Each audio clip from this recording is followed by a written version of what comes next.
नारायणः परो व्यक्तात् अण्डमव्यक्तसम्भवम् अण्डस्यान्तस्त्विमे लोकाः सप्तद्वीपा च मेदिनी।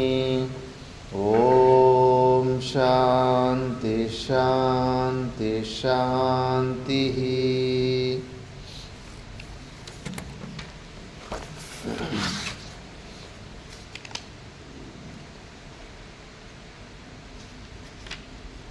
ఆరో అధ్యాయం.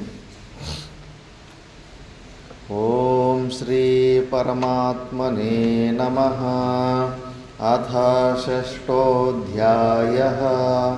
ఆత్మసంయమయోగः.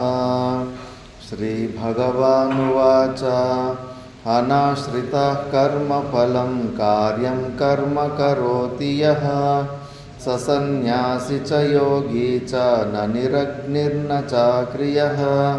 యం సన్యాసమితి ప్రాహుర్యోగం తం విద్ధి పాండవ. న హ్యసన్యస్తసంకల్పో యోగీ భవతి కశ్చన. ఆరురుక్షోర్మునేర్యోగం కర్మ కారణముచ్యతే. యోగారూఢస్య తస్యైవ శమః కారణముచ్యతే.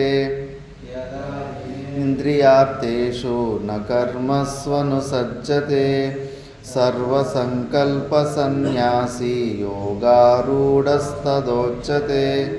ఉద్ధరేదాత్మనాత్మానం నాత్మానం అవసాదయేత్. ఆత్మైవ హ్యాత్మనో బంధు ఆత్మైవ రిపురాత్మనః. బంధురాత్మాత్మనస్తస్య యేనాత్మైవాత్మనా జితః. అనాత్మనస్తు శత్రుత్వే వర్తేతాత్మైవ శత్రువత్. జితాత్మనః ప్రశాంతస్య పరమాత్మా సమాహితః. శీతోష్ణసుఖదుఃఖేషు తథా మానాపమానయోః. జ్ఞానవిజ్ఞానతృప్తాత్మా కూటస్థో విజితేంద్రియః. యుక్తయుక్తయుక్తతే యోగి సమలోష్టాశ్మకాంచనః. సుహృన్మిత్రార్యుదాసీనం మధ్యస్థద్వేషబంధుషు. సాధుష్వపి చ పాపేషు సమబుద్ధిర్విశిష్యతే. యోగి యుంజీత సతతం ఆత్మానం రహసి స్థితః. ఏకాకీయత చిత్తాత్మా నిరాశీరపరిగ్రహः. శుచౌ దేశే ప్రతిష్టాప్య స్థిరమాసనమాత్మనః. నాత్యుత్సృతం నాతినీచం చైలాజినకుశోత్తరం. తత్రైకాగ్రం మనః కృత్వా యతచిత్తేంద్రియక్రియః. ఉపవిశ్యాసనే యుంజాత్ యోగమాత్మవిశుద్ధయే. సమం కాయశిరో గ్రీవం ధారయన్నచలం స్థిరః. సంప్రేక్ష్య నాసికాగ్రం స్వం దిశశ్చానవలోకయన్. ప్రశాంతాత్మా విగతభిర్బ్రహ్మచారి వ్రతే స్థితః. మనః సంయమ్య మచ్చిత్తో యుక్త ఆసీత మత్పరః. యుంజన్నేవం సదాత్మానం యోగి నియతమానసః. శాంతిం నిర్వాణపరమాం మత్సంస్థామధిగచ్చతి. నాతశ్నతస్తు యోగోస్తి న చైకాంతమనశ్నతః. న చాతి స్వప్నశీలస్య జాగ్రతో నైవ చార్జున. యుక్తాహారవిహారస్య యుక్తచేష్టస్య కర్మసు. యుక్తస్వప్నావబోధస్య యోగో భవతి దుఃఖః.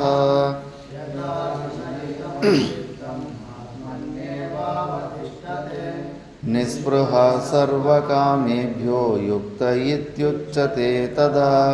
యథా దీపో నివాతస్థో నింగతే సోపమా స్మృతా. యోగినో యతచిత్తస్య యుంజతో యోగమాత్మనః.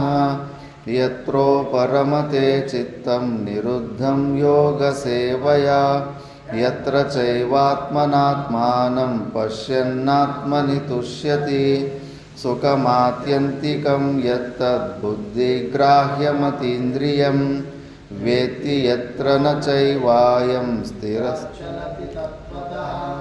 यं लब्ध्वा चापरं लाभं मन्यते नाधिकं ततः यस्मिन् स्थितो न दुःखेन गुरुणापि विचाल्यते विद्या दुःखसंयोगा वियोगं योगसंज्ञितं स निश्चयेन योक्तव्यो योगो निर्विण्णचेतसा संकल्पप्रभवान् कामांस्त्यक्त्वा सर्वान् शेषतः मनसैवेन्द्रियाग्रामं विनियम्य समन्ततः शनैः शनैरुपरमेत् बुद्ध्या धृतिगृहीतया आत्मसंस्थं मनः कृत्वा न किञ्चिदपि चिन्तयेत् निश्चरति मनश्चञ्चलमस्थिरं ततस्ततो नियम्येतदात्मन्येव वशं नयेत् प्रशान्तमनसं ह्येनं योगिनं सुखमुत्तमम् उपैति शान्तरजसं ब्रह्मभूतमकल्मषं युञ्जन्नेवं सदात्मानं योगी विगतकल्मषः सुखेन ब्रह्मसंस्पर्शम् अत्यन्तं सुखमश्नुते सर्वभूतस्थमात्मानं सर्वभूतानि चात्मनि ईक्षते योगयुक्तात्मा सर्वत्र समदर्शनः सर्वत्र सर्वं च मयि पश्यति तस्याहं न प्रणश्यामि स च मे न प्रणश्यति सर्वभूतस्थितं यो मां भजत्येकत्वमास्थितः सर्वथा वर्तमानोऽपि स योगी मयि वर्तते आत्मौपम्येन सर्वत्र समं पश्यति योऽर्जुन सुखं वा यदि वा दुःखं स योगी परमो मतः अर्जुन उवाच योऽयं योगस्त्वया प्रोक्तः साम्येन मधुसूदन एतस्याहं न पश्यामि चञ्चलत्वास्थितिं स्थिरां चञ्चलं हि मनः कृष्ण प्रमाथि बलवदृढं तस्याहं निग्रहं मन्ये वायोरिव सुदुष्करम् असंशयं महाबाहो मनो दुर्निग्रहं चलम् अभ्यासेन तु कौन्तेय वैराग्येन च गृह्यते असंयतात्मना योगो दुष्प्राप इति मे मतिः वश्यात्मना तु यतता शक्यो वाप्तुमुपायतः अर्जुन उवाच हयति श्रद्धयोपेतो योगाच्चलितमानसः अप्राप्य योगसंसिद्धिं कां गतिं कृष्ण गच्छति कच्चिन्नो भयविभ्रष्टश्चिन्नाभ्रमिव नश्यति अप्रतिष्ठो महाबाहो विमूढो ब्रह्मणः पथि एतन्मे संशयं कृष्ण चेतुमर्हस्य शेषतः त्वदन्यसंशयस्यास्य चेत्ता न ह्युपपद्यते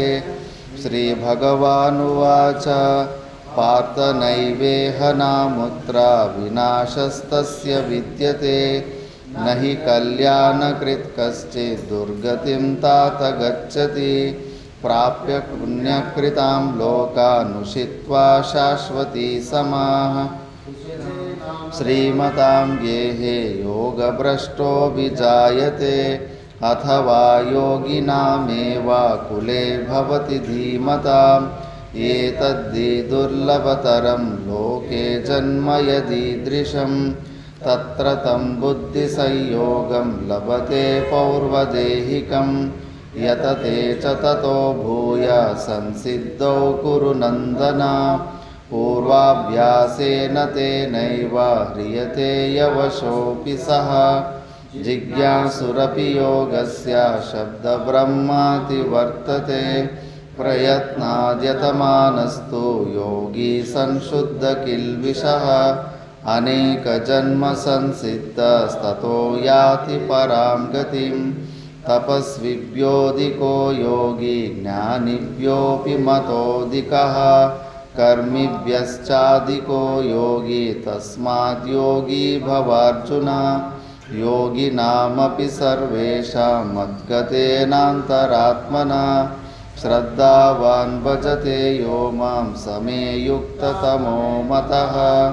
ॐ तत्सदिति श्रीमद्भगवद्गीतासु उपनिषत्सु ब्रह्मविद्यायां योगशास्त्रे श्रीकृष्णार्जुनसंवादे आत्मसंयमयोगो नाम षष्ठोऽध्यायः। మనము శ్రీమద్భగవద్గీతలో మనం విచారణ చేస్తుంటిమి. ఇందులో నిన్న భూమికలో భాష్యకారు భగవానులు 5వ అధ్యాయంలో ధ్యానయోగం గురించి ఏదైతే 27, 28, 29 శ్లోకాలలో ఏదైతే కొద్దిగా ప్రారంభించారో ఆ ప్రారంభించిన వాటికే వ్యాఖ్య రూపంలో అక్కడ కొద్దిగా మూల రూపంలో చెప్పి ఈ 6వ అధ్యాయంలో ఆ శ్లోకాలకి ధ్యానయోగ శ్లోకాలకే ఫుల్గా డీటెయిల్గా చెప్పడానికి వ్యాఖ్య రూపంలో ఈ 6వ అధ్యాయం ఉంది అని.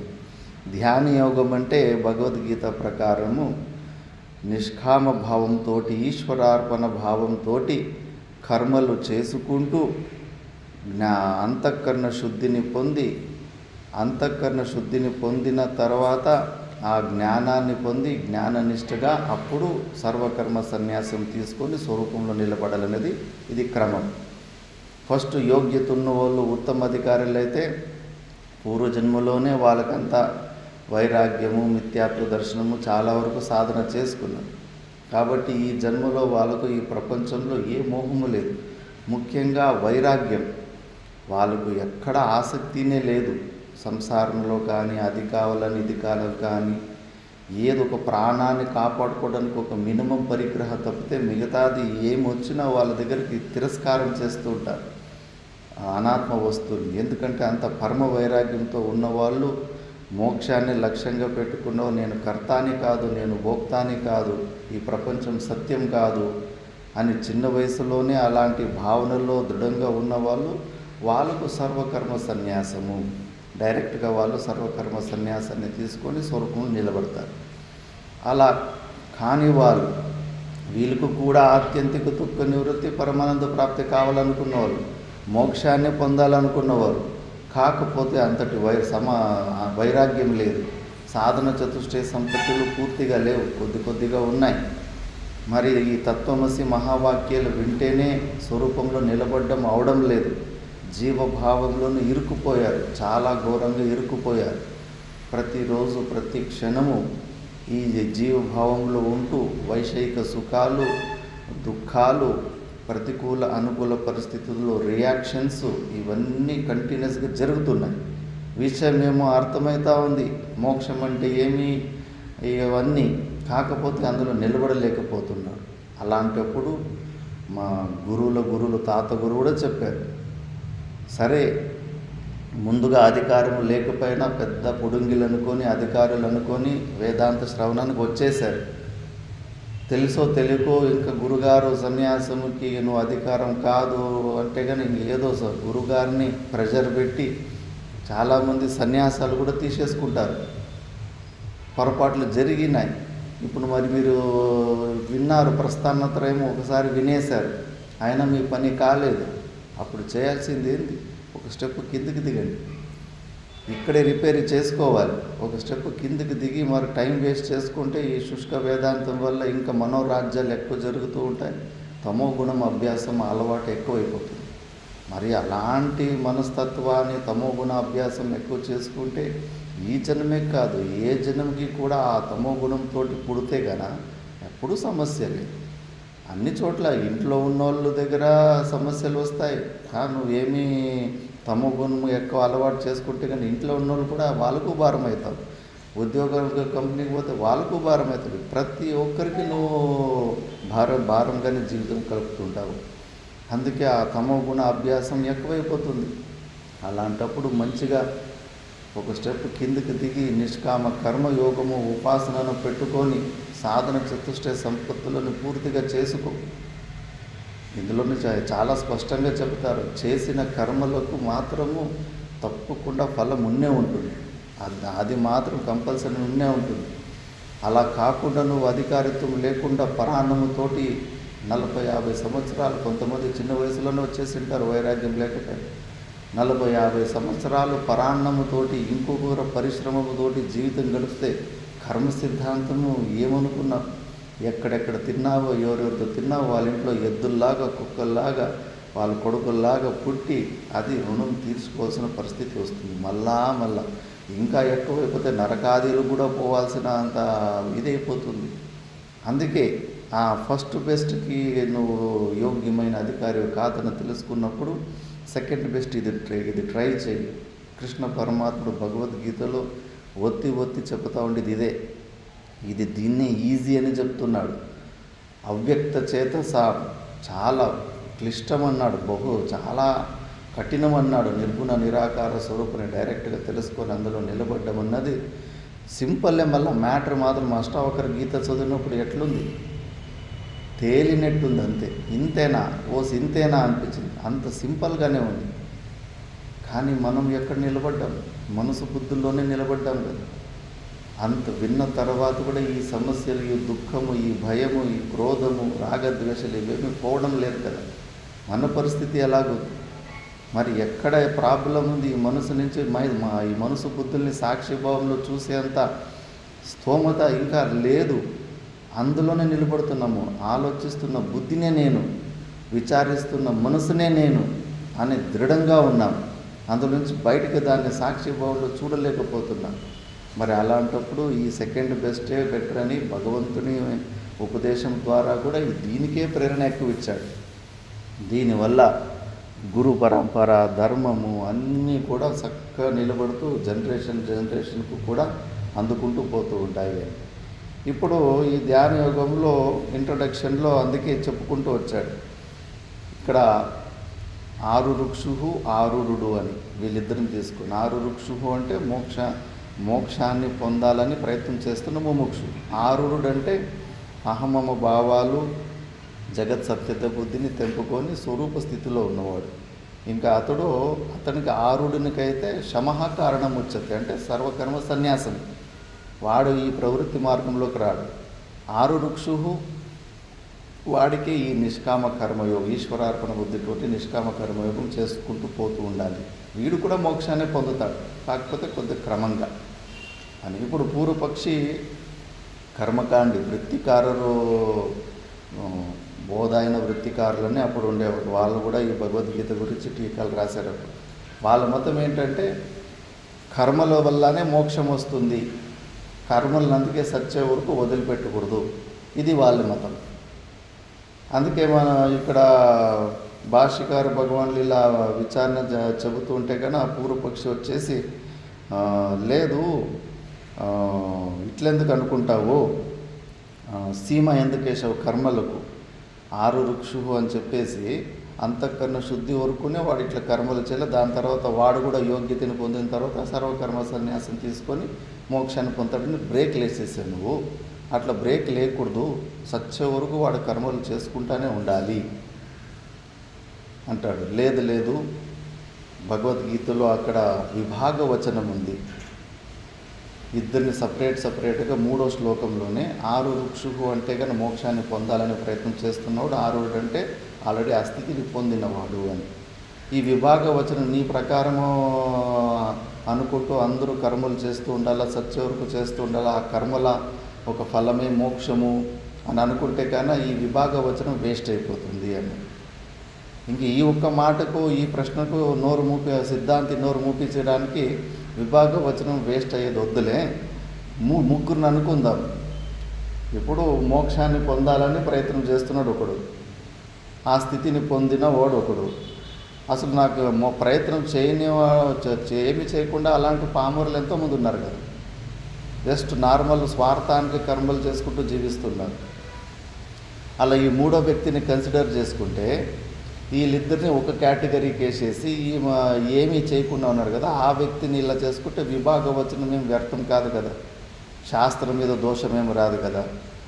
అంటే ఏమి మోక్షం కోసం ప్రయత్నం చేయకున్న వ్యక్తి అలాంటి నార్మల్ స్వార్థం కోసం కర్మలు చేసేటప్పుడు వాడిని ఒక కేటగిరీలో వేసేసి వీళ్ళిద్దరిని ఒక కేటగిరీలోకి వేసేద్దాం. మోక్షం పొందాలని ప్రయత్నం చేస్తున్నాడు, ఆ స్థితిని పొందినవాడు, ఇట్లా విభాగం చేద్దాం. కుదరదు అంటాడు.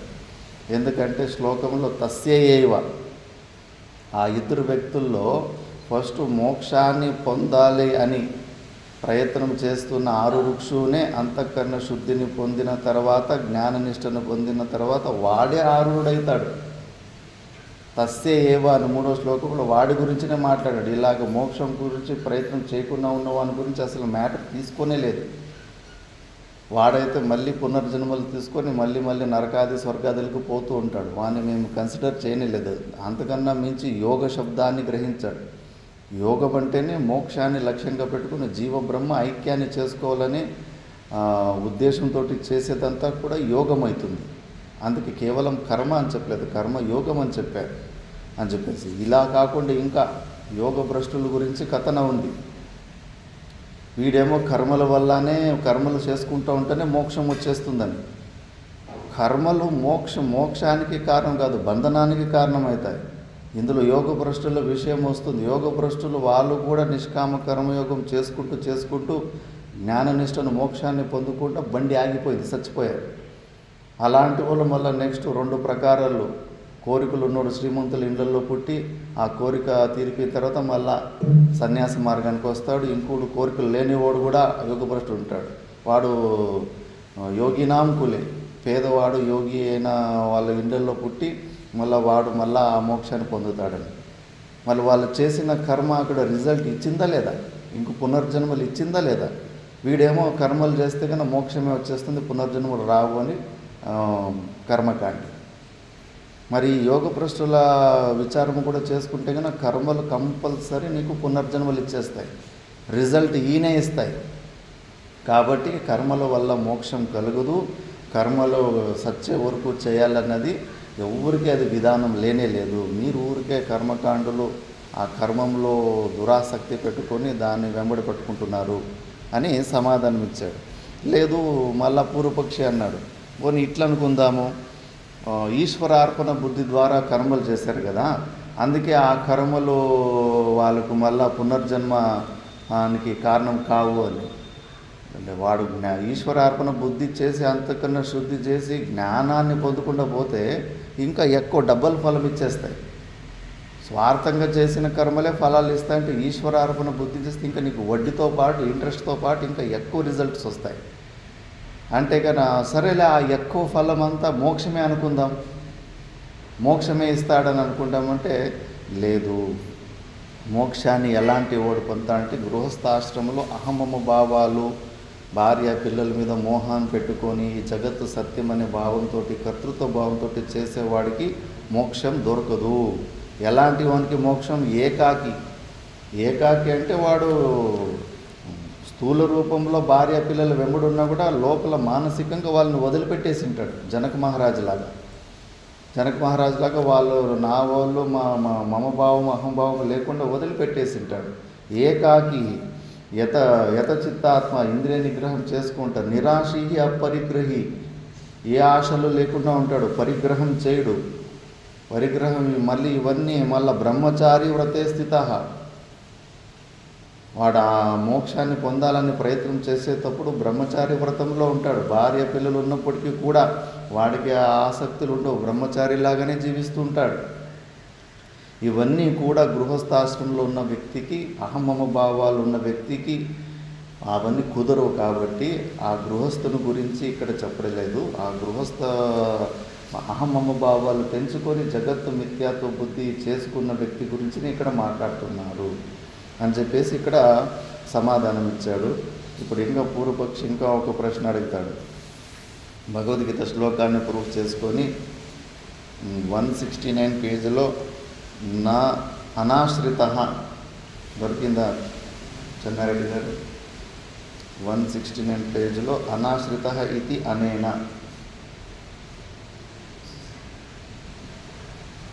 పేజ్ నెంబర్ కరెక్ట్ ఉందా? 169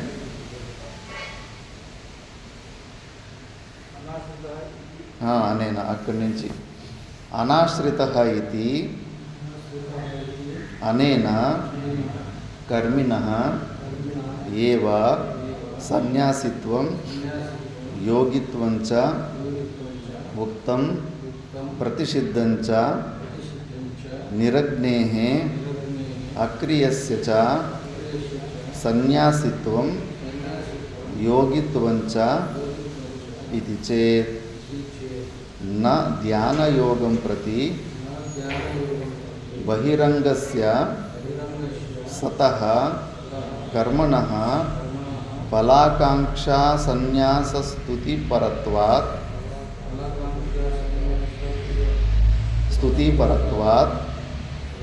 న కేవలం నిరగ్నిః అక్రియః ఏవ సన్యాసి యోగి చ కిం తర్హి కర్మీ అపి కర్మఫలాసంగం సన్యస్య కర్మయోగం అనుతిష్టన్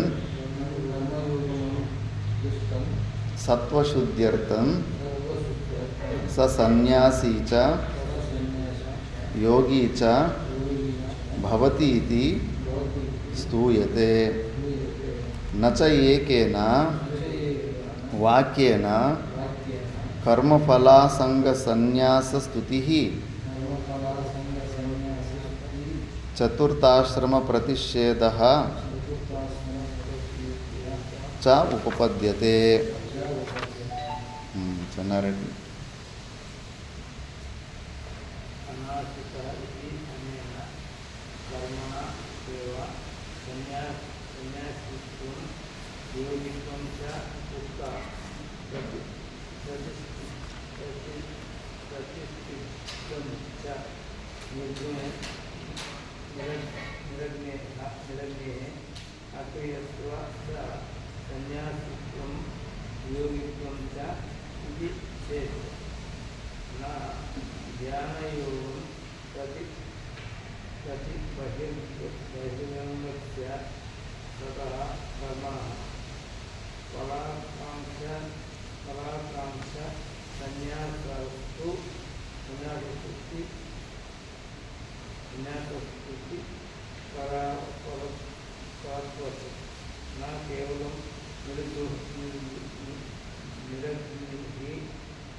శుద్ధ్యర్థం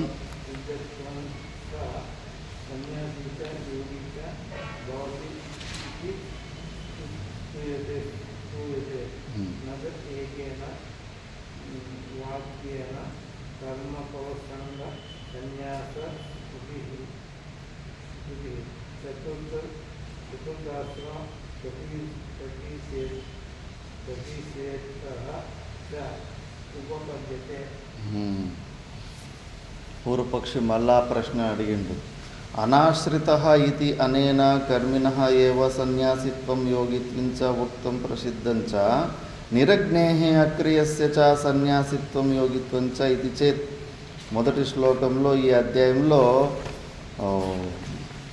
అనాశ్రితః కర్మఫలం కార్యం కర్మ కరోతి యః సా సన్యాసి చ యోగి చ నా నిరగ్నిర్చాక్రియః నచక్రియః అని. అంటే ఎవరైతే గృహస్థాశ్రమంలో వండుకొని అహంభావాలు తెంచుకొని నిష్కామ కర్మయోగం చేస్తుంటాడో వాడే నిజమైన సన్యాసి. అంతేగాని ఊరికే అగ్నిని శిఖాసూత్రం అంటే జుట్టును ఈ యజ్ఞోపవీతాన్ని సూత్రం అంటారు. శిఖాన్ని అంటే జుట్టు, పైన జుట్టు పిలక, ఆ పిలకని యజ్ఞోపవీతాలని కత్తిరించి సన్యాసి రోజు తీసేస్తారు. అలా అగ్ని సంస్కారాలు కూడా పిండ ప్రదానాలు చేసి ఆ రోజు లాస్ట్ చేసుకుంటారు. ఈ లింగ సన్యాసం ఊరికే బయట సన్యాసం తీసుకున్నవాడు కాదు, అసలైన సన్యాసి వీడు కర్మలు చేసుకొని ఫలాపేక్ష లేకుండా చేసేవాడే అని ఆ శ్లోకం చెబుతుంది. ఇప్పుడు దాన్నే పూర్వపక్షి సిద్ధాంతికి చెబుతున్నాడు. నువ్వేమో సన్యాసాశ్రమంలో ఉన్న వాళ్ళని పొగుడుతున్నావు, ఇక్కడ శ్రీకృష్ణ పరమాత్ముడు గృహస్థాశ్రమంలో ఉండి కర్మయోగం చేసేటోళ్ళని అసలైన సన్యాసులు అన్నాడు కదా, మరి దీని గురించి ఏం చెప్తావంటే అప్పుడు సిద్ధాంతి చెప్తున్నాడు, నా ధ్యానయోగం ప్రతి బహిరంగస్య సతః కర్మణ ఫలాకాంక్ష సన్యాస స్తుతిపరత్వా. ఇక్కడ ఫలాపేక్ష లేకుండా కర్మలు చేస్తున్న నిష్కామ కర్మయోగాన్ని స్తుతిస్తున్నాడు, అంతేగాని సర్వకర్మ సన్యాసం తీసుకున్న సన్యాసిని నిందిస్తలేడు. అది గమనించాల, ప్రేరణ చేయాల. ఇప్పుడు ప్యూన్ పని చేస్తుంటాడు, ఆ ప్యూన్ పని చేస్తున్నానే కలెక్టర్ దగ్గరికి పోవాలంటే వాడు పర్మిషన్ తోటి ముందుకు పోవాల్సి ఉంటుంది. నువ్వే మా కలెక్టర్ అప్ప అని అతని చేతులు పట్టుకొని, ఇవి నీ చేతులు కాదు నీ కాళ్ళప్ప, నువ్వే మా కలెక్టర్వి అంటే కన్నా వాడు ఎంత ఉబ్బిపోతాడు ఆ ప్యూను. ఫస్ట్ మన ఫైల్ పైన పెట్టేస్తాడు, మనం మాట్లాడే పద్ధతి దాన్ని బట్టేసి అట్లా. అంతేగాని వాడు నిజంగా మన కలెక్టరా? అలాగే ఇప్పుడు నిష్కామ కర్మయోగంలో ఇప్పుడు వీరికి జ్ఞానానికి యోగ్యత లేదు, వెంబడే ఆ స్వరూపానికి పోయేంత స్తోమత లేదు. కాబట్టి ఇలాంటి ఓడు ఇప్పుడు నిష్కామ కర్మయోగంలోకి ప్రేరణ ఇవ్వాలంటే కన్నా చాలా పెద్ద రిస్కు. ప్రయోజనము లేకుండా మందు బుద్ధుడు కూడా కడగేయుడు. ఎట్లా వస్తుంది వానికి ప్రేరణ? ఏ ప్రేరణతోటి వాడు ఏదైనా పని చేయమంటే, ఆశ్రమాల్లో ఏదైనా కొద్దిగా ఎక్కువ సేవ చెప్తే కానీ వదిలిపెట్టి వెళ్ళిపోతారు విద్యార్థులు. ఇలా ఈ పని చేసేది ఉంటే నేను ఇంట్లోనే చేసుకుంటా ఉంటాను కదా, నాకెందుకు, ఇప్పుడు నాకేమన్నా జీతం ఇస్తారా, దీని నుంచి నేనేమన్నా ఆశిస్తున్నాను? వస్తాయి మైండ్లో వస్తున్నాయి ఎన్నో. ఎందుకు కొంతమంది ఫుల్గా చేస్తుంటారు, కొంతమంది చేయలేకపోతుంటారు, సేవలో సమస్యలు వస్తుంటాయి, నేను ఎందుకు చేయాలనే భావనలు వస్తుంటాయి. మైండ్లో క్లారిటీ లేదు. ఆ క్లారిటీ వచ్చేంత వరకు ఇంకా అలాగే ఉంటారు. ఎందుకంటే ఇంతకుముందు వాళ్ళు పని చేసింది సమలం వస్తుండే, పని చేస్తే దానికి రిజల్ట్ వస్తుండే, ఆ రిజల్ట్ స్వార్థంగా తనే అనుభవించేవాడు. ఇప్పుడు మీరు పని చేయమంటున్నారు, సమలం లేదు, ఏమి ప్రయోజనం లేదు, వాడికి పని చేయడానికి ప్రేరణ ఎట్లా పుడుతుంది? అందుకే ఆ ప్రేరణ రావడానికి నాయన పెద్ద ప్రయోజనం ఉంది. ఇంతకుముందు చిన్న చిన్న బిస్కెట్ల కోసం నువ్వు పని చేసావు, అసలైన అంతఃకరణ శుద్ధి అన్నది అసలైన పెద్ద ప్రయోజనం ఉంది. ఆ గురువు కృపకు నువ్వు పాత్రుడు ఎలా అవుతావు? నువ్వు తమో గుణాన్ని అలవాటు చేసుకుంటుంటే గురువులు నిన్ను మెచ్చుకుంటారా? గురువు చాందోగోపనిషత్తులో వస్తుంది, గురువులు మనసులో ఏంది సంకల్పాలు ఉన్నాయో శిష్యుడు టక్కని తెలుసుకునే అంత ట్యూనింగ్ ఉండాలంటారు. అలా కాకుండా గురువులు భోజనం తింటున్నారు, గొంతులో అన్నం పడిపి అహో అని ప్రాణం పోయేలాగా అంటున్నారు, నువ్వు దయ్యంలాగా అక్కడే కూర్చో ఉండవు, నీకు ఆ సెన్సిటివ్నెస్ కూడా వస్తలేదంటే నువ్వు శిష్యుడు ఎలా అవుతావు? ఆ సమయస్ఫూర్తి కూడా నీకు వస్తా, టక్కని పోయి నీళ్ళు తీసుకొని పోయి ఇవ్వాలని చెప్పేసి, గురుగారికి ఏం అవసరం ఉంది అని చెప్పేసి ఆ ట్యూనింగే జరగలేదు. అది అలాంటి దానివల్ల ఏమీ జరిగేది లేదు, టైంపాస్ అవుతూ ఉంటుంది అంతే. కాబట్టి నువ్వు పెద్ద ప్రయోజనం ఉంది. ఈ నిష్కామ ఇన్నాళ్ళు స్వార్థానికి చేసే పని, స్వార్థం లేకుండా ఒకసారి ఈశ్వరార్పణ బుద్ధితోటి గురువు ఆజ్ఞకు అనుకూలంగా కొన్ని రోజులు జీవించి చూడు, జీవితం ఎలా ఉంటుందో చూడు, ఎంత బాగుంటుందో చూడు, ఎంత హల్కాగా ఉంటుందో చూడు, నీ మనసులోనే రోజు రోజుకి ఎంత మార్పు వస్తుంటుందో చూడు. శక్తిని దాచిపెట్టుకుంటే మాత్రం అదేమన్నా డిపాజిట్ అవుతుందా? ఇంకా క్షీణించిపోతుంది. వయసు పెరిగే కొద్దీ ఉన్న శరీరంలో ఉన్న శక్తి మాయమైపోతుంది. మళ్ళీ ఆ సమయం వస్తుందా, శరీరంలో ఆ శక్తి ఉంటుందా? ఆ సమయం శక్తి ఉన్నప్పుడే నువ్వు ఇలాంటి నిష్కామ భావంతో గొంతు ఎన్నిసార్లు చెప్తున్నాడు భగవద్గీతలో భగవంతుడు, కొన్ని రోజులు ఇలా చేయి, అది నువ్వు సచ్చే వరకు చేయాల్సిన అవసరం లేదు, దానికి ఒక కోటా ఉంటుంది. ఆ కోటా పూర్తి అయిపోయిందంటే కానీ దానికి ఒక ఫుల్ స్టాప్ ఉంటుంది. ఇదేమో కొత్త ఎక్స్పెరిమెంట్, ఎలకల మీద ఎక్స్పెరిమెంటేషన్ చేస్తలేదు. ఈ మార్గంలో అనాది కాలం నుంచి ప్రతి ఒక్కరూ కూడా ఇలాగానే ఉద్ధారమయ్యారు. గురు శిష్యుల జీవన్ముక్త పురుషుల చరిత్రలు చదవండి ఎలా ఉంటుందని, ఎలాంటి సేవలు చేశారు, ఎలా ఉంటుందో, గురువులు కృపను ఎలా పొందారు. దయ్యంలాగా కూర్చుంటే గురువుల కృప పొందుతుందా? గురువులకి నేను డబ్బులు ఇచ్చి కృపను పొందుతావా? శుశ్రూష ద్వారానే నువ్వు చేసే ఇలాంటి సేవా పనుల ద్వారానే నువ్వు గురువుల కృప పొందుతావు.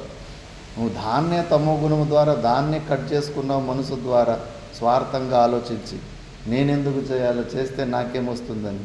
ఇంకెక్కడి నుంచి వస్తుంది? నీకు ఈశ్వర కృప కానీ గురు కృప కానీ ఎక్కడి నుంచి వస్తుంది? కాబట్టి దానివల్ల పెద్ద ప్రయోజనం ఉంది, ప్రయోజనం లేదు అనుకోవద్దు. కాబట్టి అలా ఆ కర్మయోగని స్తుతి చేస్తున్నాడు కానీ ఈ శ్లోకంలో. అంతేగాని సర్వకర్మ సన్యాసం తీసుకున్న సన్యాసాన్ని నిందిస్తలేడు ఇక్కడ. నా కేవలం నిరగ్ని అక్రియ ఏవ సన్యాసి యోగి చ కిం తర్హి కర్మీ అపి కర్మఫలాసంగం సన్యస్య కర్మయోగం అనుతిష్టన్ సత్వశుద్ధ్యర్థం స సన్యాసి చ యోగి చ భవతి ఇది స్తూయతే. కేవలం ఇలా అగ్నిని వదిలిపెట్టేసి శిఖాసూత్రాలు కత్తిరించుకున్నవాడు సన్యాసి కాదు. ఇతడు కూడా కర్మయోగం చేసేటవాడు కూడా ఫలాలను వదిలిపెట్టేశాడు కాబట్టి, కర్తవ్య భావంతో చేస్తున్నాడు కాబట్టి వీడు కూడా సన్యాసిని అలా స్తుతి చేశారు. అంతేగాని ఇందులో అతని నిజమైన సన్యాసి, సర్వకర్మ సన్యాసాశ్రమాన్ని నిషేధం చేయలేదు. మళ్ళీ నచ ఏకేన వాక్యేన కర్మఫల సంగ సన్యాస స్తుతి చతుర్థాశ్రమ ప్రతిషేధోచ ఉపపద్యతే. ఒకే వాక్యంలోనే ఒకదాని స్తుతి ఇంకోసారి నింద ఒకే వాక్యంలో జరగదు. నిందించాలనుకుంటే కానీ ఇంక స్పెషల్ వాక్యాన్ని చెప్పి కంపేర్ చేసి నింద చేసేవాళ్ళు. ఇక్కడ కేవలం స్తుతి చేస్తున్నారంతే. ప్యూన్ని నువ్వు కలెక్టర్ అప్పా అని అంటున్నారు అక్కడ. అలా అంతేగాని కలెక్టర్ని ప్యూన్ అన్నాడా? కలెక్టర్ని ప్యూన్ అన్నికన్నా అవుతుందా? అసలు నీ పనే జరగదు. కేవలం ప్యూన్ని నువ్వే మా కలెక్టర్ అప్పా అని అన్నాడు అంతే. ఇక్కడ కర్మయోగానికి స్తుతి చేశారు కానీ సన్యాసాశ్రమాన్ని సన్యాసిని నింద చేయలేదు. అలా కాకుండా ఇంకొన్ని యుక్తులు సిద్ధాంతిస్తున్నాడు. దీన్ని చూద్దాం. నచ ప్రసిద్ధిం నిరగ్నేః అక్రియస్య పరమార్థ సన్యాసినః శృతి స్మృతి పురాణ ఇతిహాస సంయోగ శాస్త్రవిహితం సన్యాసిత్వం యోగిత్వంచ ప్రతిషేధతి భగవాన్ స్వవచన విరోధాచ్చ సర్వకర్మాణి మనసా సన్యస్య నైవ కుర్వన్న కారయన్నాస్తే మౌనీ సంతుష్టో ఏన కేనచిత్ అనికేతః స్థిరమతిః విహాయ కామాన్ యస్సర్వాన్ పుమాశ్చరతి నిస్పృహః సర్వారంభ పరిత్యాగి ఇతి చ తత్ర తత్ర భగవతా స్వవచనాని దర్శితాని తైః విరుధ్యేత చతుర్థాశ్రమ ప్రతిషేధః తస్మాద్ మునేః యోగం ఆరురుక్షోః ప్రతిపన్న గార్హస్థస్య అగ్నిహోత్రాది ఫలనిరపేక్షం అనుష్ఠీయమానం ధ్యానయోగారోహణ సాధనత్వం సత్వశుద్ధి ద్వారేణ ప్రతిపద్యతే ఇతి స సన్యాసీ చ యోగి చ ఇతి స్తూయతే. ధన్యవాదాలు.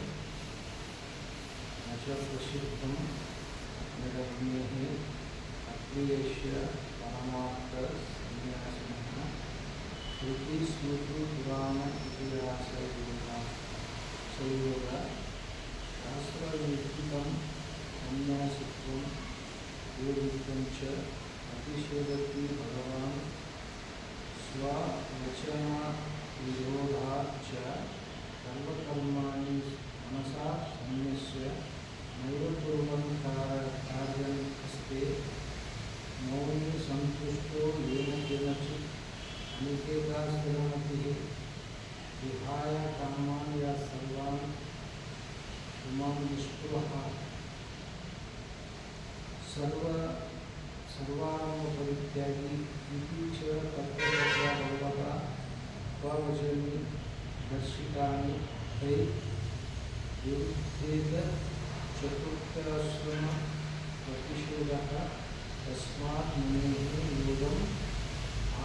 प्रतिपन्न गार्हस्थ्यस्य अग्निहोत्रादि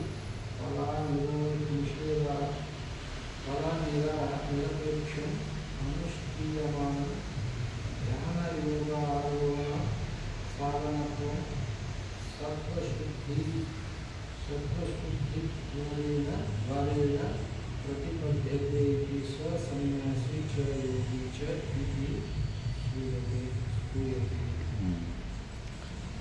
न च प्रसिद्धं निरग्नेः अक्रियस्य परमार्थसन्न्यासिनः श्रुतिस्मृतिपुराण इतिहासयोगशास्त्रविहितं సన్యాసిత్వం యోగిత్తించ ప్రతిషేధతి భగవాన్.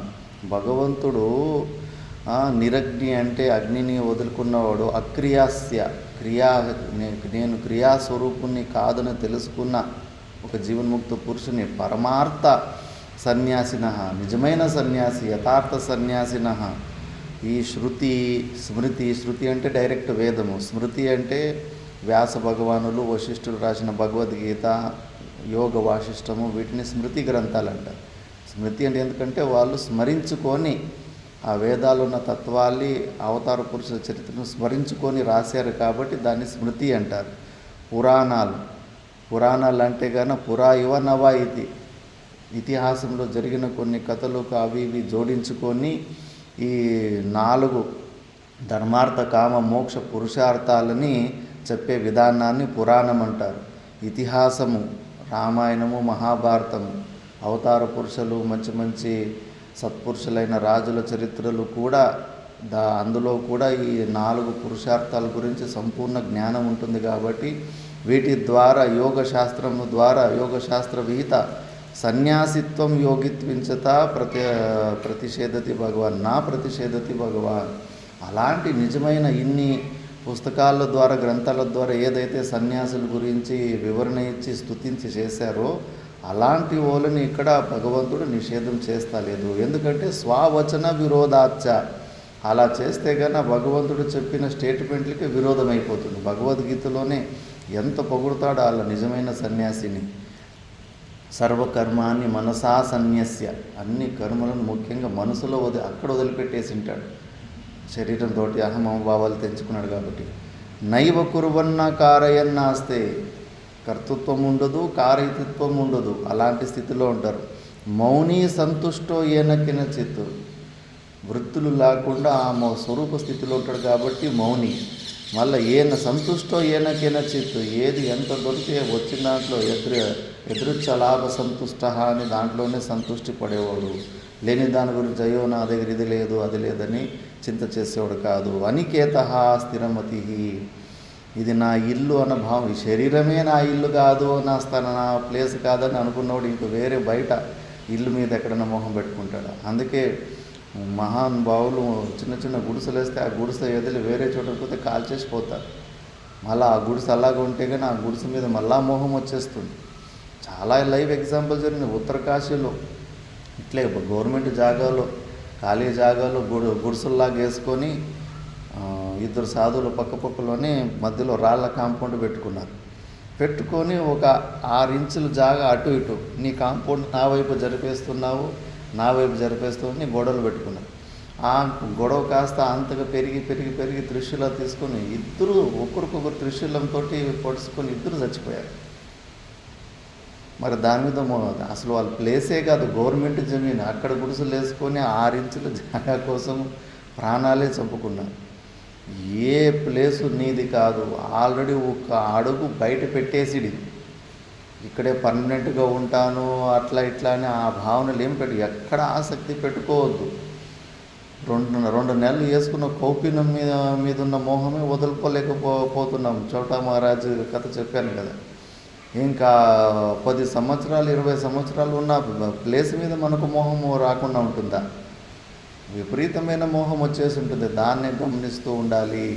కాబట్టి అనికేత, ఇల్లు లేనివాడు, ఎక్కడ ఏ స్థలము నాది అని భావం లేనివాడు. స్థిరమతి విహాయ కామాన్య సర్వాన్ పుమాశ్చరతి నిస్పృహ, కోరికలు లేని స్థితిలో ఉండి ఎండిపోయిన ఆకులు గాలికి కొట్టుకుపోయినట్లు అట్లా తిరుగుతూ విచరణ చేస్తూ ఉంటాడు. సర్వారంభ పరిత్యాగి, మళ్ళా సంకల్ప వికల్పాలే తొలగిస్తాడు కాబట్టి ఇంక మళ్ళా కొత్తగా ఏ కర్మను ప్రారంభం చేయడు. అతని వల్ల ఏది కర్తృత్వ భావంతో ఏ కర్మలు కూడా ప్రారంభం కావు. అన్ని ఆరంభాలు పరిత్యాగి.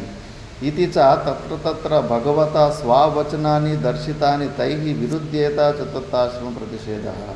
ఇవన్నీ భగవంతుడే స్తుతించాడు అలాంటి గొప్ప వ్యక్తి జీవన్ముక్త పురుషుని గురించి. ఇప్పుడు ఆయన అలాంటి వ్యక్తిని నిందిస్తాడంటే కానీ ఆయన వాక్యాలను ఆయనే అబద్ధం చేసినట్టు అయిపోతుంది. కాబట్టి ఇక్కడ కేవలము నిష్కామ కర్మయోగాన్ని స్తుతి చేస్తున్నాడు కానీ సన్యాసిని ధిక్కరిస్తలేడు.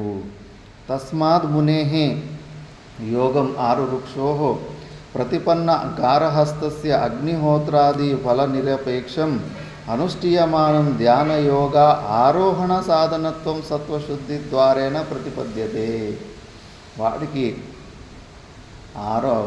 అంతఃకరణ శుద్ధి కలిగిని అని ముముక్షు ఎవడైతే మోక్షాన్ని పొందాలనే ప్రయత్నం చేస్తున్న అజ్ఞాన అవస్థలో ఉన్నవాడికి వాడికి కొద్దిగా సహాయముగా ఉండని అని చెప్పేసి అంతఃకరణ శుద్ధికి సాధన రూపంలో ఈ నిష్కామ కర్మయోగాన్ని స్తుతి వాడికి బాగా ప్రేరణ రావడానికి ఇలా చేస్తున్నాం.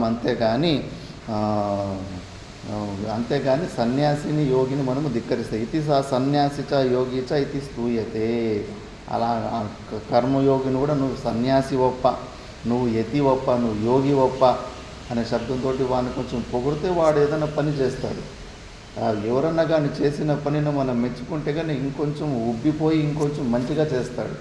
అది పని చేయించుకునే టెక్నిక్ కూడా అంతే. నాయన అమ్మ అని చెప్పేసి ఆ టెక్నిక్ కూడా తెలుసుకోవాలి. అలా ఇట్లా పొగుడుతున్నారు అంతే కానీ వేరే ఉద్దేశం లేదు అని ఇక్కడ భగవానులు స్పష్టం చేశారు. ఇప్పుడు అందుకే కొద్దిగా భూమిక ఇది ఫస్ట్ క్లియర్లో చేసుకోండి. కర్మల వల్ల ఎప్పటికీ మోక్షం రాదు. ఈశ్వరార్పణ బుద్ధి ద్వారా నువ్వు నిష్కామ కర్మయోగం చేస్తే అంతఃకరణ శుద్ధి మాత్రమే వస్తుంది. కర్మల ఫలము నిత్యం కాదు, అనిత్యము. కర్మల వల్ల ఏదన్నా నీకు వచ్చిందంటే అది అనిత్యమే. నిత్యమైన ఆత్మ కర్మ సాధ్యం కానే కాదు. అందుకే ఈ భ్రాంతులు కూడా వదిలిపెట్టేది. ఈశ్వరార్పణ బుద్ధితోటి కర్మలు చేశాను కదా ఆటోమేటిక్గా మోక్షం అయిపోతుంది. లేదు, నువ్వు విచారానికి రావాలి. నారాయణ చైతన్యం ఈశ్వరార్పణ బుద్ధితోటి కర్మలు చేసినంత మాత్రానికి మోక్షం రాదు. గుర్తుపెట్టుకోవాలి, అది అంతఃకరణ శుద్ధి వరకే. ఈ యుద్ధం ఎప్పటికైనా ఏ జన్మకైనా నువ్వు చేయాల్సిందే. ఏదో బుర్రకి చాలా పెద్ద పని ఉందప్ప, ఈ చదువుడు ఈ శ్రవణం మనము నాకు అబ్బని పని అని చెప్పేసి తిరస్కార బుద్ధిని తెచ్చుకోవద్దు. యుద్ధం ఇదే యుద్ధమే. ఏ జన్మకైనా నువ్వు మోక్షాన్ని పొందాలంటే ఈ యుద్ధం చేసే గెలిచిన తర్వాతనే నువ్వు ఆ మోక్షాన్ని పొందుతావు. ఇవన్నీ మోటు పనులు నిష్కామ కర్మ ఇవన్నీ కూడా మనసు అమెరికాలో పోయినా కూడా ఇవి చేసుకుంటూ ఉండొచ్చు. నువ్వు పూజలు చేస్తూ ఉంటే కూడా నీ మనసు చెడ్డవన్నీ ఆలోచన చేసుకుంటూ ఉండొచ్చు. కాబట్టి ఇవి ఈజీ. అందరూ ఇలాంటి ఈజీ సాధనలు పట్టుకుంటారు. మనసుతోటి ఇలాంటి శ్రవణ మననం అంటే పెద్ద తలకాయ నొప్పి, సహకరించదు మనసు. ఇది కష్టమైంది కాబట్టి దీని అందరూ తిరస్కరిస్తారు.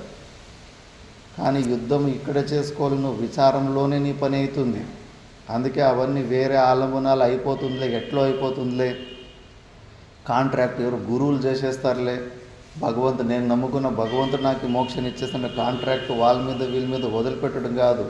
నీలో ఉన్న అజ్ఞానం నువ్వు స్వయంగా తొలగించుకోవాలి. నీ అజ్ఞానాన్ని ఆవరణ భంగం నువ్వు స్వయంగా చేసుకోవాలి. ఈ విషయాన్ని గుర్తు తెచ్చుకోవాలి. అది మళ్ళీ ఇందులో కూడా చెప్తాడు, నిన్ను నువ్వే ఉద్ధరించుకో అర్జున అని. ఈ అధ్యాయంలో కూడా ఒక శ్లోకం వస్తుంది. ఆత్మని ఆత్మ ద్వారానే ఉద్ధరణ చేసుకోని అంటే ఒక ఆత్మ అంటే కానీ నీ మనసు బుద్ధుల ద్వారానే నువ్వు ఉద్ధరించుకోవాలి. వేరే టూల్స్ లేవు మన దగ్గర. కాబట్టి ఇక్కడే కష్టపడాలి, బాగా అలర్ట్గా ఉండాలి. జ్ఞానాన్ని పొందే విషయంలో ఇటువైపే. భగవద్గీత ఇప్పటికి నేర్చుకునేయాల్సి ఉంటుంది. అక్షరాలు ఎంత ఒక సంవత్సరంలో స్కూల్ ఎల్కేజీకి పోతే ఒక చిన్న పిల్లోడు ఇప్పుడు 2.5 సంవత్సరం ఆ టీచర్ వచ్చి పాఠం చెప్తుంది కదా. 2.5 సంవత్సరం పిల్లగాడు అన్ని ఇల్లు ఏబిసిడీలు 1 2 3 అన్నీ 2.5 సంవత్సరంకే నేర్చుకున్నాడు. మరి వాడి సామర్థ్యం కన్నా మన సామర్థ్యం బలహీనమైపోతే ఎట్లా? మనసు ఉంటే మార్గం ఉంటుంది. అక్షరాలు నేర్చుకొని ఈ శ్రవణంలోకి మంచిగా ఇంకా డీటెయిల్గా వెళ్ళాలి. ప్రయత్నం చేయి. భగవద్గీత చూసుకొని పారాయణం చేయడం వల్ల మినిమం రావాలి ఈ జన్మకు. వద్దులే అని వదులుకునేస్తే కన్నా కష్టమని వదులుకునేస్తే ఏమంటే ఏమి నేర్చుకోలేము. ఉచ్చారణం రావాలి, ప్రయత్నం చేయాలి, కష్టపడాలి. ఇక్కడే వీక్ అయిపోతే ఎట్లా? చేతులు కాళ్ళు మూట పని ద్వారా ఏమీ ప్రయోజనం ఉండదు. మళ్ళీ శాస్త్రం అదే చెబుతూ ఉంటుంది. యుద్ధం చేస్తే మనసు బుద్ధుల ద్వారా చేయి, ఇక్కడ ఇంప్రూవ్ కా. కాబట్టి భగవంతుడు ఇప్పుడు ఈ 6వ అధ్యాయంలో ఆ నిష్కామ కర్మయోగాన్ని కూడా స్తుతి పరంగా ఇంక ప్రారంభిస్తాడు. మొదటి శ్లోకము శ్రీ భగవానువాచ అనాశ్రిత కర్మఫలం కార్యం కర్మ కరోతి యః ససన్యాసి చ యోగీ చ న నిరగ్నిర్న చాక్రియః అనాశ్రితః కర్మఫలం కార్యం కర్మ కరోతి యః ససన్యాసి చ యోగీ చ న నిరగ్నిర్న చాక్రియః.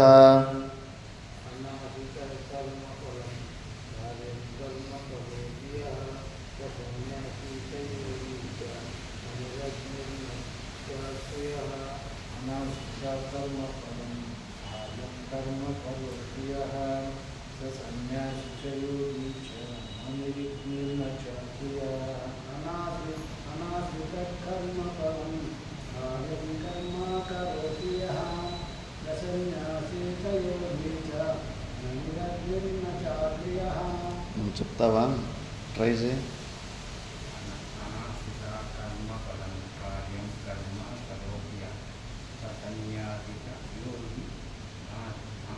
యోగి చ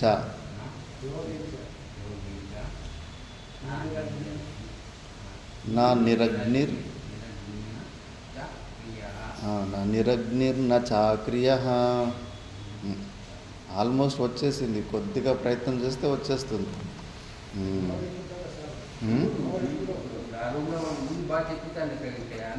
చెప్పించేది కాదు, నువ్వు వెళ్ళాలి. ఆయన హోమ్ డెలివరీ అవుతుందని ఆయన ఉన్న కాడికి నువ్వు పోయి నేర్చుకోవాలి. నీ ఉన్న కాడికి ఆయన ఎందుకు వస్తాడు? అనాశ్రితః యః కర్మఫలం అనాశ్రితః కర్మకార్యం సా సన్యాసీ చ యోగి చ నచ నిరగ్నిః నచ అక్రియః. ఎవరైతే కర్మఫలాన్ని ఆశ్రయించకుండా కేవలం డ్యూటీ ఓరియంటెడ్గా కేవలము కర్తవ్య బుద్ధితోటి నేను ఈశ్వరుని కోసం పనిచేస్తున్నా అని ఎవరైతే కర్మలు చేస్తుంటాడో వాడే అసలైన సన్యాసి, వాడే నిజమైన యోగి.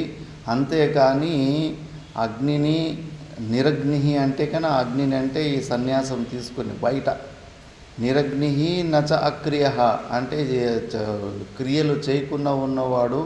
అంటే ఇప్పుడు ఇక్కడ కేవలం బయట సన్యాసం తీసుకున్నవాడు నిజమైన సన్యాసి కాదు అని, అసలైన సన్యాసి వీడు అని చెప్పేసి ఇక్కడ కృష్ణ పరమాత్ముడు నిష్కామ కర్మయోగం చేస్తున్నవాడిని స్తుతి చేస్తున్నాడు. ఈ భాష్యం ఇంత విచారణ చేసుకుంటే ఈ శ్లోకాన్ని డైరెక్ట్గా చదివితే కన్నా ఎవరికన్నా కానీ వాచ్యార్థాలు తీసుకుంటే వాడు ఇంకా జీవితంలో ఆ సన్యాసాన్ని తీసుకోవాలని కోరిక కూడా పుట్టదు అని. ఎందుకంటే కృష్ణ పరమాత్ముడు ఇక్కడ పోగుతున్నాడు కదా, గృహస్థాశ్రమంలోనే ఉన్నాం. ఇక్కడైతే ఏది వదులుకోవాల్సిన అవసరం లేదు, భార్యను వదలాల్సిన అవసరం లేదు, పిల్లలు వదలాల్సిన అవసరం లేదు, ఆస్తులు వదలాల్సిన అవసరం లేదు అని చెప్పేసి అతను చేస్తున్న పనిని ఇంకొంచెం సమర్థిస్తూ ఉంటాడు.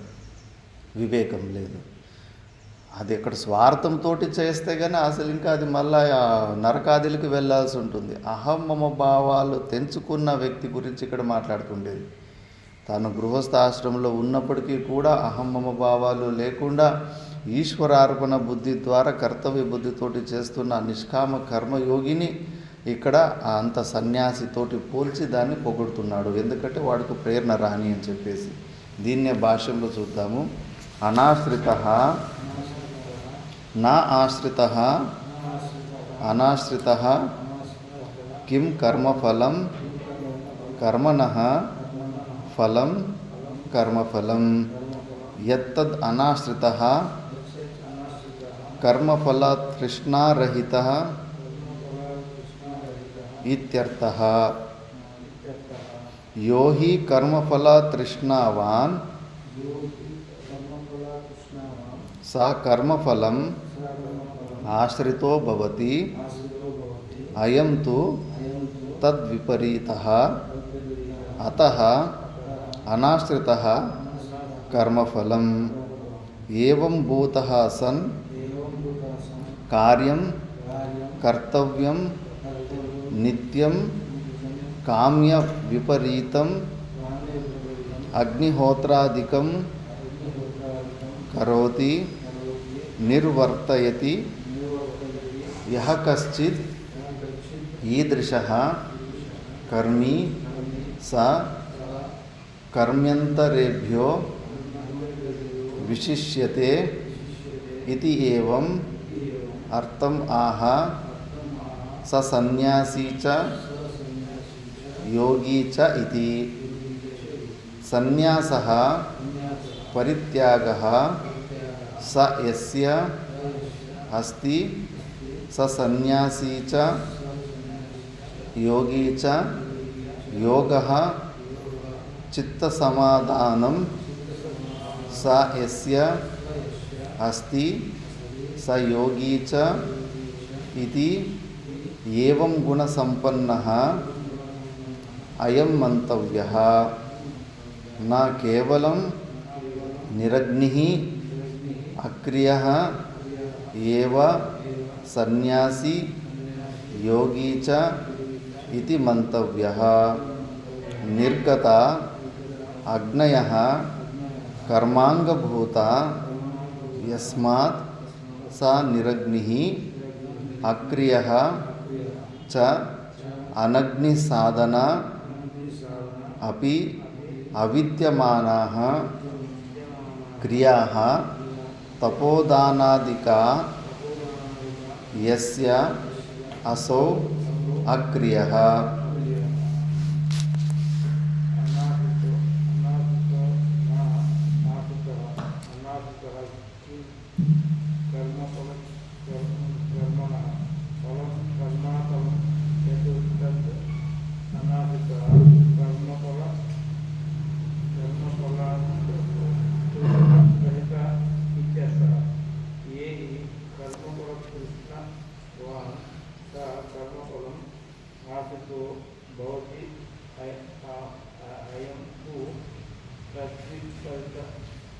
तद्विपरीतः।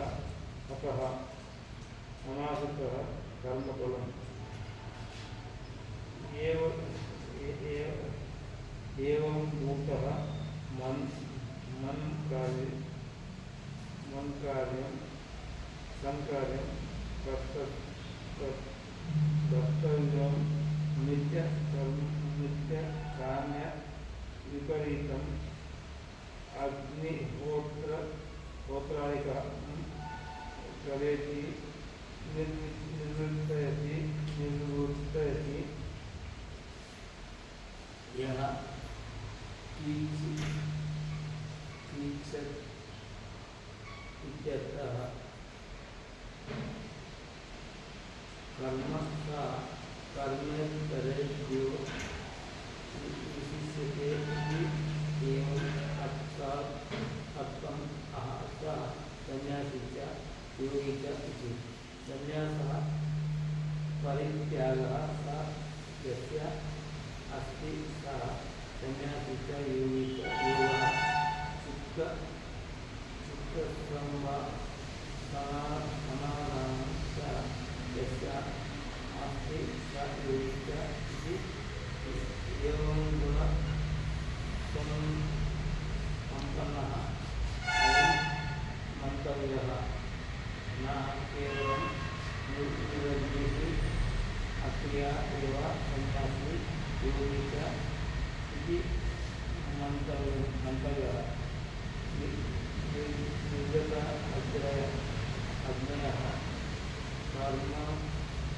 कर्मानुभूता यस्मात् स निरग्निः अक्रियः च अनग्निसाधना अनग्निसाधना अपि विद्यमानाः क्रियाः ఈ क्रियाः कपोदानादिका यस्य असौ अक्रियः. అనాశ్రిత అని శ్లోకంలో ఉంటే దాన్ని నా ఆశ్రిత అనాశ్రిత, దేన్ని ఆశ్రయించకుండా ఉండడాన్ని అనాశ్రిత. ముఖ్యంగా ఏంటి అంటే కర్మఫలం, కర్మణః ఫలం కర్మఫలం, యత్తదనాశ్రిత కర్మఫల తృష్ణారహిత ఇత్యర్థః. మనం చేస్తున్న కర్మల ఫలాల గురించి అపేక్ష లేనివాడు. ఇది అంత ఈజీ కాదు. మనసు ఎప్పుడు తన స్వార్థాన్ని చూసుకుంటుంది. ఏదన్నా పని చేయాలంటే దానివల్ల నాకేం ప్రయోజనము అని ఆలోచన చేస్తూ ఉంటుంది. మనము ఆ స్వార్థ బుద్ధిని ఎంకరేజ్ చేస్తూ ఉంటాం. దానివల్ల ఎప్పటికీ మనకు మోక్షం రాదు. భగవంతుడు చెప్పినట్లే చేసినామా బయటపడతాం. ఇక్కడ సొంత బుద్ధులు సొంత లెక్కాచారాలు వేసుకొని మనము ఇది చేసుకుంటే కానీ అసలైనది పోగొట్టుకుంటాము. మన మనస్తత్వం అలా ఉండాలి. శాలరీలు సంబళం తీసుకోలేని ఉద్యోగాలు చేసేలాంటి తత్వం అది దొరకపోవచ్చు మనం చేస్తున్న కర్మఫలం. లేదు, నాకు భగవంతుడు చెప్పాడు, గురువులు చెప్పారు, చేసే వరకు అంతే. నాకు దాని ఫలం నాకు దొరుకుతుందా లేదా, నాకు ఏమి ప్రయోజనాలు అవసరం లేదు, గురుగారు చెప్పారు చేస్తున్నాను. అలాంటి మనస్తత్వాన్ని పొంది ఉండాలి. అద్భుతమైన అలాంటి కర్మఫల తృష్ణారహిత ఇత్యర్థః. యో హి కర్మఫల తృష్ణావాన్ సా కర్మఫలం ఆశ్రితో భవతి అయం తు తద్విపరీతః. ఎవరన్నా కర్మలు చేస్తున్నట్టే తప్పకుండా వాడు ఆ రిజల్ట్ ఫలాలని అపేక్ష చేసుకొని వాడు పనిచేస్తాడు. ఆ అపేక్ష లేకుండా పత్తి పంట వేస్తున్నారంటే పత్తి బాగా పెరిగి పత్తి అమ్మి డబ్బులు బాగా వచ్చి ఆ డబ్బుల నుంచి నాకు ఆనందం వస్తుందనే ఆ ఒక భావన ద్వారానే వాడికి పత్తిలో పని చేయడానికి వానికి ప్రేరణ పుడుతుంది. రూపాయి రాదు ఈ పంటలో నా చేతికి ఏమి అన్నప్పుడు అసలు వాడు అటు పోను కూడా పని స్టార్ట్ కూడా చేయడు. కానీ ఇక్కడ తద్విపరీత అయం తు తద్విపరీత. కానీ మోక్షాన్ని పొందాలనుకున్న కర్మయోగి మాత్రము దానికి ఆపోజిట్గా ఉంటాడు. అతః అనాశ్రిత కర్మఫలం ఏవం భూతః సన్ కార్యం కర్తవ్యం నిత్యం కామ్య విపరీతం అగ్నిహోత్రాదికం కరోతి నిర్వర్తయతి యశ్చిద్ ఈదృశ కర్మి సా కర్మ్యంతరేభ్యో విశిష్యతే ఇది ఏవం అర్థమః సా సన్యాసి చ యోగి చ ఇతి. నిత్యకర్మలు నైమిత్య కర్మలు కాకుండా మిగతా ఏ కర్మల్లో కూడా ఎక్కడా కూడా ఫలాల గురించి రిజల్ట్స్ గురించి ఏమాత్రం అపేక్ష లేకుండా కర్తవ్య బుద్ధితోటి ఈశ్వరార్పణ బుద్ధితోటి ఎవరైతే చేస్తూ ఉంటాడో అలాంటి వాడుదో త్యాగం అనేది ఉంది కదా. దేన్ని త్యాగం చేశాడంటే కర్మ ఫలాలని. ఆ త్యాగ సామాన్యం ఉంది కాబట్టి అతనే సన్యాసి, ఆయన యోగి అని చెప్పారు. ఇంత సన్యాస పరిత్యాగ, సన్యాసం అంటేనే త్యాగం. సమ్యక్ న్యాస అయితే సన్యాస, సంపూర్ణమైన త్యాగాన్ని సన్యాసం అంటారు. సా యస్య అస్తి సా సన్యాసి చ యోగి చ. యోగ చిత్త సాధనం సా యస్య అస్తి సా యోగి. చిత్తను ఎవరు సమాధానం చేసుకొని నిశ్చలంగా పెట్టుకుంటాడో, ఇంకా జరిగిన విషయాల్ని స్మరణ చేసుకోకుండా భవిష్యత్తు గురించి చింతల టెన్షన్ లేకుండా ఎవడు చిత్తం ఉంటుందో వాడు చిత్తము నిశ్చలంగా ఉంది అని అర్థము. కాబట్టి వీడు నిష్కామ కర్మయోగం చేసేవాడికి ఏమైనా చింతలు ఉంటాయా? అసలు వాడు చేస్తున్న కర్మలకి ఏమీ వచ్చినా రాకపోయినా చింత లేదని ఉన్నాడు. నా భవిష్యత్తు ఎట్లుంటుంది, లేదా జరిగిన కష్టాల గురించి నెమరేసుకోవడము, అసలు దీని గురించి కూడా వాడికి అవకాశం ఇవ్వడు. కాబట్టి వాడి చిత్తం కూడా సమాధానంగా ఉంటుంది. అందుకే వానికి యోగి అని కూడా వాడిని పిలవాలి. ఇంకా ఫలాల్ని త్యాగం చేశాడు కాబట్టి సన్యాసి అని కూడా మనము ఏవన్ గుణ సంపన్న అయం మంతవ్య. ఆ లక్షణాలు సన్యాసిలో ఉన్న లక్షణాలు వీళ్ళు కూడా కనిపిస్తున్నాయి కాబట్టి వీడిని కూడా అందుకే మేము సన్యాసి యోగి అని చెప్పాము. నా కేవలం నిరగ్ని అక్రియ ఏవ సన్యాసి యోగి చ ఇది మంతవ్య. కేవలము అగ్ని సంస్కారాన్ని వదిలిపెట్టినవాడు, అక్రియా స్వరూపాన్ని తెలుసుకున్నవాడు వాడు ఒక్కడే కాదు సన్యాసి, వీడు కూడా సన్యాసి అని. ఆ సన్యాసిని అనగదొక్కేసి వీడిని ఏం పైకి ఎత్తడం లేదు. వాడు సన్యాసిని వీడు సన్యాసిని అని. ఇలా నిర్గత అగ్నయ కర్మాంగభూత యస్మాత్ సా నిరగ్ని. నిరగ్ని అని ఎందుకు పేరు సన్యాసి కంటే నిర్గత అగ్నయ, అన్ని అగ్నిలు వదిలిపెట్టేస్తాడు.